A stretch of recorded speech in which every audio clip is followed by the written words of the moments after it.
activities in the country, whereby 2 markets were actually burnt down. Allegedly, this is by the perpetrators are trying to shift attention from what's happening in an investigation on criminal activities to, the banning of the markets. When markets of this magnitude, equivalent to Kenya's Gikomba market, being burnt, of course, a lot of lives are affected, and the nation's attention will be shifted to that as opposed to whatever is going on in the country. So that's what the African News is leading with, and the headline for that story is "Bear with me if I become a dictator to take action." That is Zambia's president. They're also telling us more on what's happening in Egypt, whereby they've now passed into law the formation of an electoral commission, and thousands giving birth in refugee camps in East Africa. And take a look at that to find out what's happening on the African continent. Also on the Al Jazeera website, as you would expect, they're giving us more on what's happening in the Gulf and the latest on, all the latest updates in that diplomatic spat between Qatar and many other nations.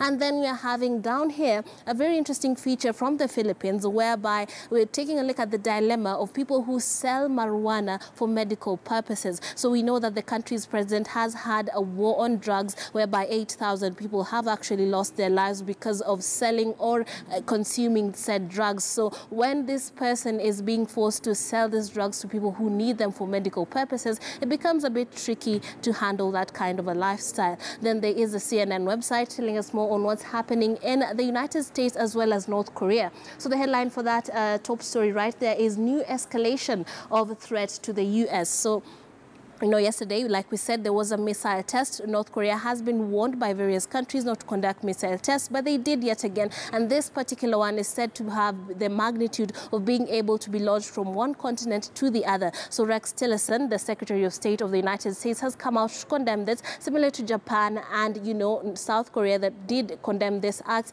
China tried to intervene, but it failed. But Donald Trump gave them props for at least trying. Then we're having The Guardian asking a very interesting question. What is being done to educate people who are affected by war in South Sudan? So the children of South Sudan are apparently not getting education for, understandable reason. They're in a conflict region. So the global education, there's some of the major organization given the right to, or rather the mandate to educate or at least oversee the education of people in conflict areas have been put on the spot for not doing much for the education of the children of South Sudan. But now they're coming out to say that there's need to highlight the challenges of educating children who are moving around, running away from conflict, not being able to stay in one area for a long time, being separated from their parents. Their lives have been shattered, and therefore it is not really easy to get them in one place and educate these children.